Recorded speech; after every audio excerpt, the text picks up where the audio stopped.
Hey, welcome back to the $100 MBA Show. I'm your host, Omar Zenhom. And in today's lesson, you'll learn how to create a $1 million product or service. You're in luck because I've created multiple $1 million products or services, whether it's this podcast, the $100 MBA, whether it's our webinar product that we grew for 10 years and sold to pro profs, Webinar Ninja. So I have a lot of experience in knowing how to create a product that really sells, that really gets you the best chance of success. I've also created some dud products. Don't worry, I've had my share of failures, so I know what not to do. So I'm gonna walk you through step by step how to create that $1 million product or service. And I'm gonna make it even easier for you if you want a clean, nice worksheet and checklist that you can work on. It's a really combo worksheet checklist over at 100mba.net/worksheets. You can download over there. It's going to help you tremendously walk through this process. But let me dive right into getting into this concept. How do you create a product that really moves the market and gets you the customers you want? Well, it starts with a very important idea or concept or mindset that you need to really fully understand. And it starts with this. Did you know that the difference between a good idea and $1 million product often comes down to execution? A lot of people are obsessed with their ideas. They think, I got this amazing idea for my business. It's gonna go crazy. It's gonna be amazing. It's gonna blow up. Ideas mean nothing, okay, without execution. Okay, ideas have their importance, but they don't really have legs without executing them properly, okay? A good example of this is Facebook, okay? Facebook is not the first social media. They didn't invent social media. In fact, there were two competitors before them, MySpace and Friendster, right? Those two were out there before Facebook. So why did Facebook become the giant it is today and, Meta now? Why? Because Mark executed better than the rest, okay? And that's why they're this huge business now, okay? Execution matters. By the way, this applies to everything in life, okay? Not just business. If your execution is poor, your idea really doesn't look like a good idea anymore. A good example of this is like, let's say, for example, you're going on holiday. You want to go on holiday with your family and you say, hey, let's go to Italy, right? And it sounds like a great idea. Italy, that's amazing. Let's go to Italy, right? But let's say you didn't execute properly and you go to Italy, right, without any planning, and you go at the worst time of the year. It's crowded, you're hot, you're sweaty, you're annoyed with everybody, right? You didn't make any reservations to restaurants, so you're going to mediocre, tourist traps, and you're eating like okay food in Italy. What a waste of an opportunity. You're not aware of all the scams and all the, pickpocketers, so you're unprepared, so you get ripped off, right? Your execution is poor, so therefore you're like, why did we go to Italy? This is horrible, right? So you have to really think about your execution is really what makes you successful. How you execute ideas is everything. Today, we're gonna explore how to turn your idea into a product that solves real problems, that meets market demand with stellar execution. I'll also share insights from Michael Siebel, who was a hero of mine when I was starting Webinar Ninja, because Webinar Ninja is a live video streaming platform. And Michael is one of the founders of Twitch, which is the largest streaming platform in the world. Billions of users, billions of dollars. And he's one of the partners at Y Combinator. So I learned a lot from him about creating a successful MVP, a minimal viable product. So let's break down the steps to creating a $1 million product or service. And it starts with a problem. Number one, understand your customer's problem. You need to know the problem big time, and it has to be a big problem, a problem that is worth solving, okay? The bigger the problem you're solving, the easier your business will be, because it's gonna be easy to sell this product. You're not gonna have to convince anybody. They're gonna be like, take my cash, right? Take my money. I need solving of this problem. Please, please help me, okay? This is why pharmaceutical companies make so much money, is because they solve real pains, real problems that people need solutions for. Understanding your customer's problem is really important. But in this step, you need to really identify, what problem are you really solving? Is it really a problem? Do they already have a solution? How are they solving it right now, right? And you need to make sure that it's painful enough for people to pay attention, okay? Why? Because when you have a problem that is worth paying attention to, people perk up, people listen, people pay attention to that, right? One of the things I learned from a book called The Brain Audit by Sean D'Souza is our brains are wired to recognize problems quickly and to pay attention, to be alert, right? One of those problems in our everyday lives is not stepping in poo, right? Sometime in your life, you stepped into poo, maybe once or twice, and you're just like, you know what? I don't want to do that again. It was a painful process, right? Subconsciously, your brain is wired now to look out for poo because you don't want to deal with that problem again. So what happens is you're walking down the street, you're talking to your friend, you're enjoying the weather, you're looking at the trees, right? You're looking at the horizon, and all of a sudden you're jolted into action because you're about to step into poo. You're about to step into it, but your brain somehow knows there's poo there, even though you're not even looking there on the floor, on the pavement, and you avoid it. Right? Our brains are hardwired to recognize problems, right? And pay attention. So you need to understand what problem you're solving and is it painful enough for your customer to pay attention? For example, when we started Webinar Ninja, our webinar software back in 2014, we knew how painful it was to create a webinar. You had all these moving parts at the time. You had to create a landing page with landing page software. You had email automation with the email marketing software. You had to be able to stream the video, then record the video, and then download the video, then send the video to those who registered or attended, right? You need to have a chat software. You need to have statistics. There's so many things to do. People are just like, I don't know if I could do this, right? When we created the solution, it was so easy to sell because people were like, wow, this is great. I don't have to do any of that stuff anymore. Instead of taking 2 hours to set up a webinar, it takes me 5 minutes. There's a quote from Michael Siebel that I mentioned from Y Combinator and Twitch that I wrote down in my notebook when I learned this from him. And he said, understanding your customer's problem is the first step to building a successful MVP. If you don't know what problem you're solving, you're just building a product for the sake of it. This is important. You don't want to waste time, money, effort on building something that is not going to be $1 million product. It's not going to be successful, right? You want to spend your time on something that's really going to make it, that's really going to help out your customers. Number 2, focus on your core value proposition, okay? You got a problem, right? Now this is basically the solution, okay? Why should I go with your solution to this problem? Why is your solution important? Right? Why is it better than other solutions or current solutions? For example, with Webinar Ninja, our core value proposition was that you're able to create a webinar in seconds. And that's literally what you could do, right? You would put the name of the webinar, you put the date and time, you would choose if it's live or recorded or whatever it might be. And you would just click create webinar and it would create everything for you, from landing pages to email sequences to registration processes to the replay system to everything, okay?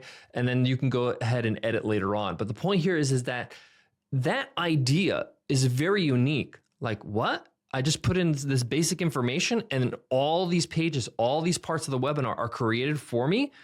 That was really unique, especially back in 2014. And again, I learned this from Michael Siebel. He said, focus on the core value proposition that you have. What is the one thing that will make your product stand out and solve the problem effectively? Okay.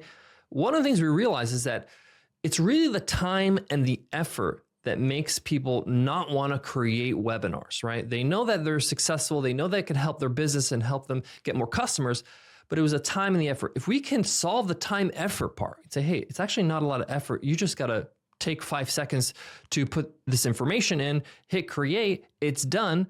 And all you gotta do is show up for your webinar. It's going to really get them, paying attention. Wow, this is actually pretty cool. Next, create a simple MVP, right? You have a problem now, a serious problem, right? That people are in pain with.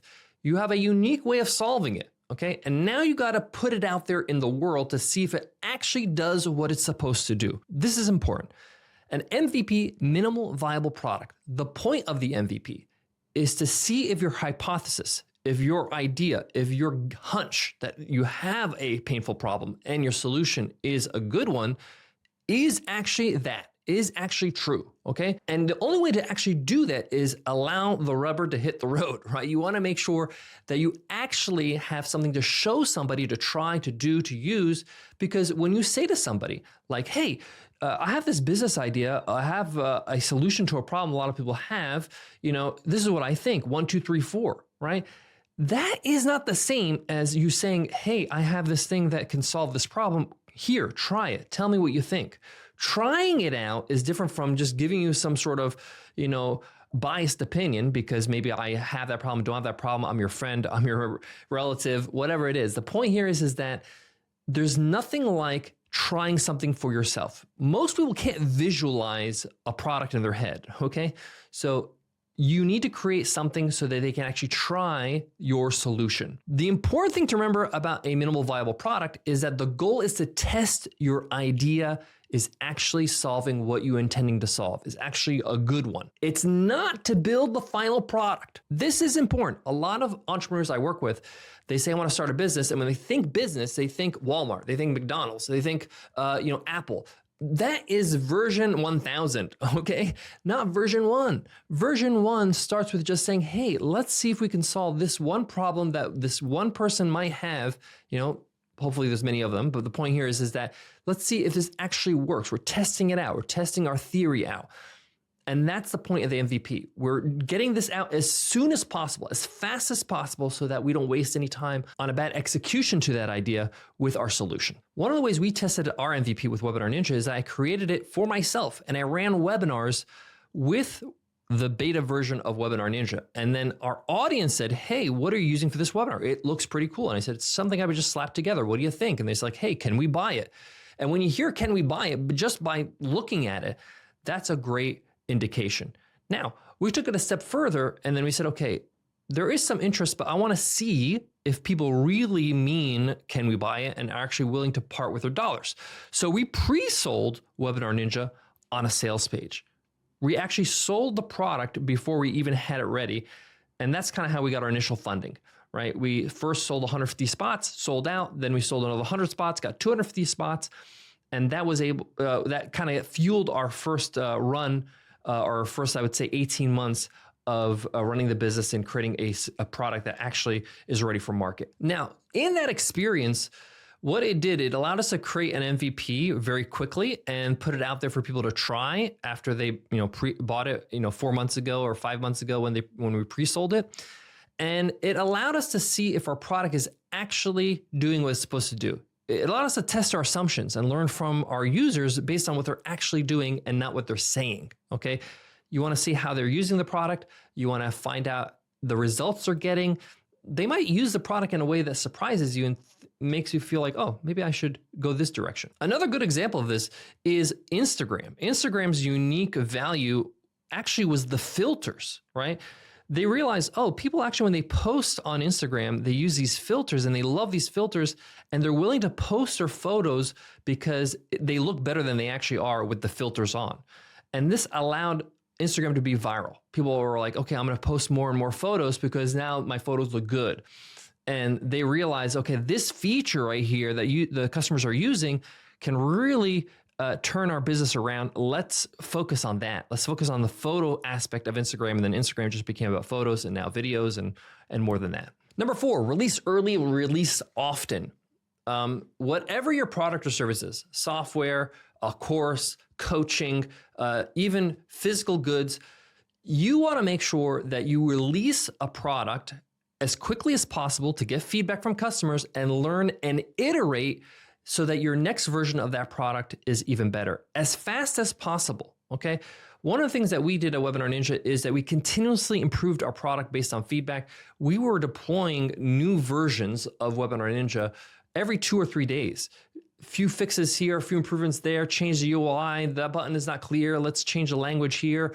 We're constantly iterating. In those early days, it's really important for you to just really start putting things out there. And don't worry about being perfect right now. Right now, you're just trying to get better little by little every day. The faster you get your product in front of your real users, the quicker you can gather value feedback, the faster you can implement that feedback, the faster your product will get better, the faster your product will grow, the faster you're going to make money, the faster you're going to get to $1 million. That's how it works. Number 5, be open to pivoting, okay? Don't fall in love with your original idea. Remember, your goal in this whole business thing is to be a successful entrepreneur, right? You want to be successful as an independent creator, as an independent sovereign earner, okay? So understand that if your initial idea is not actually manifesting the way you have it in your brain, the vision in your brain, it's manifesting in a different way, it's okay. It's okay because you can't be your only customer. Okay. You can't buy your product and be like, okay, I'm successful. No, you need many people, hopefully millions of people, to really, really enjoy your product. So it's really about them and not you and your idea. So be willing to pivot and change your idea, change your implementation, change your vision based on what you hear from your customers, the feedback that you get. We made a lot of pivots to Webinar Ninja. Our roadmap constantly changed based on user feedback. And also the market changes. What is needed today is probably not going to be the same tomorrow, next year, the year after.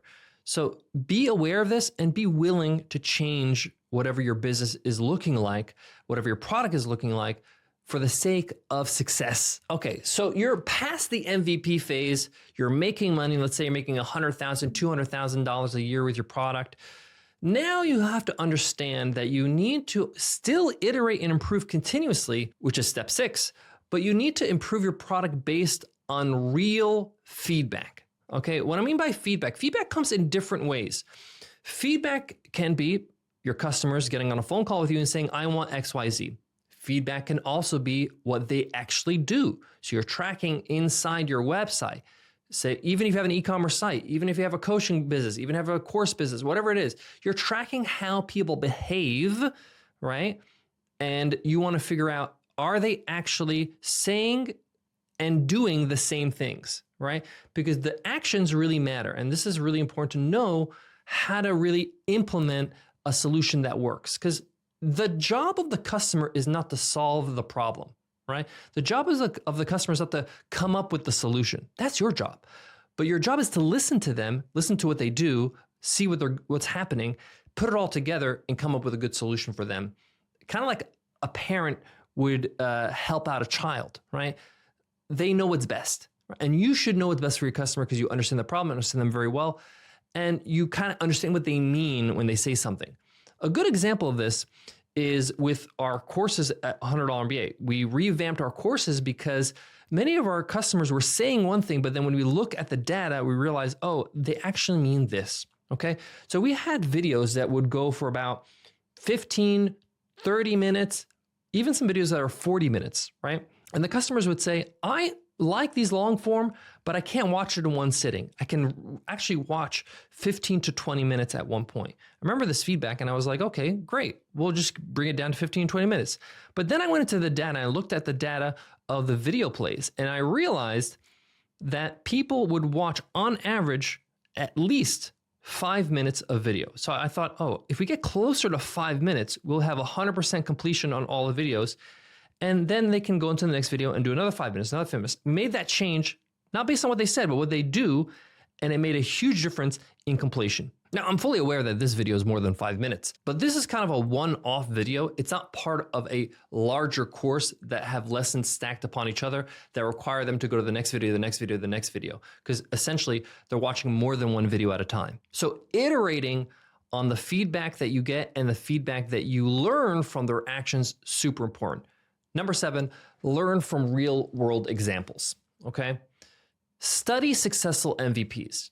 I shared with you a whole bunch of them like Webinar Ninja, right? Like Instagram, like Facebook. I highly recommend you go and you Google, what did Airbnb's first website look like? Right? There's a site called the Wayback Machine where you can go back and look at websites. It's like a snapshot of websites since the beginning of the internet, right?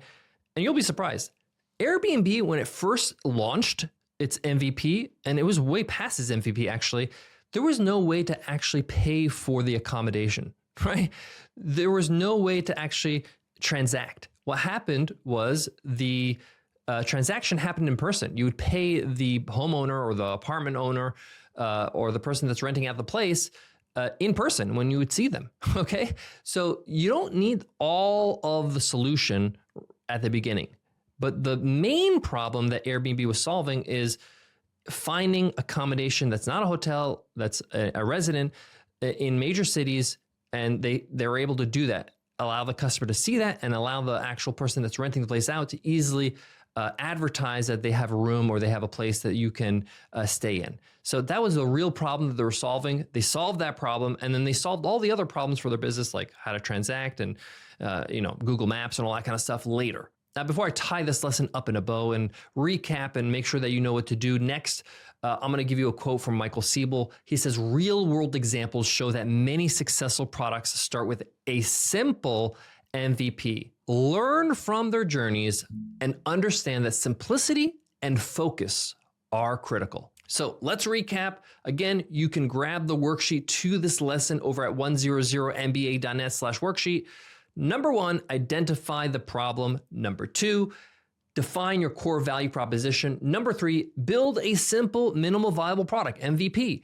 Number 4, launch, gather feedback. Number 5, iterate and improve. Okay, quickly iterate, improve in that first 6 months, year, even 2 years. Don't be afraid to pivot and learn from real world examples. Okay, $1 million product or service is a journey that starts small, starts with understanding a customer's pain points and building a simple MVP to test your assumptions, to make sure that you're on the right track before you start going down a journey that is going to give you a lot of problems and pain and anguish, okay?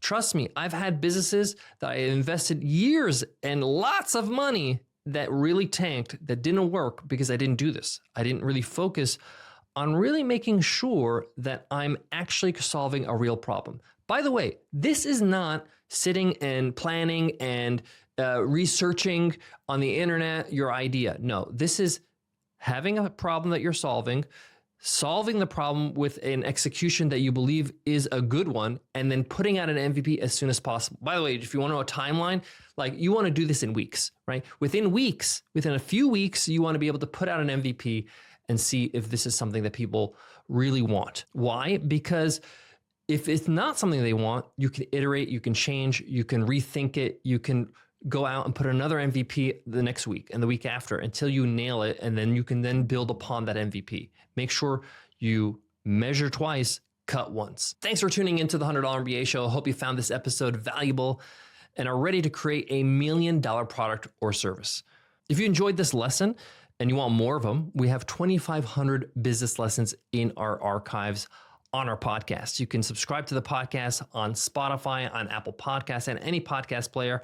And of course, you could subscribe to our YouTube channel, where now we're publishing 3 days a week, 3 lessons every single week. Before I go, I want to leave you with this. When I started any of my businesses and started any of my MVPs, it's really intimidating. It's a little bit scary because you don't have anything yet. You're not earning any money. You don't have any customers.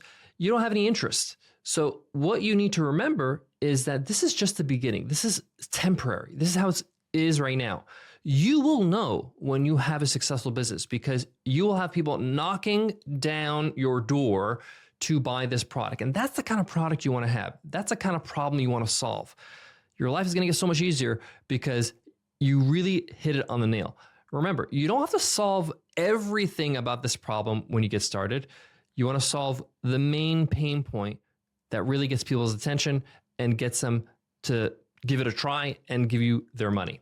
All right. Super simple, but at the same time, so hard because a lot of us, we want to do everything at once. We want to have all these features and we want to do everything. And it's got to be perfect. No, not in the beginning. In the beginning, we're going to keep it simple. We're going to stay focused, make sure that we're solving the right problem with the right people. And once we have that, then little by little, we can make it perfect the way we want it. Thanks so much for listening, and I'll check you in the next episode. I'll see you then. Take care.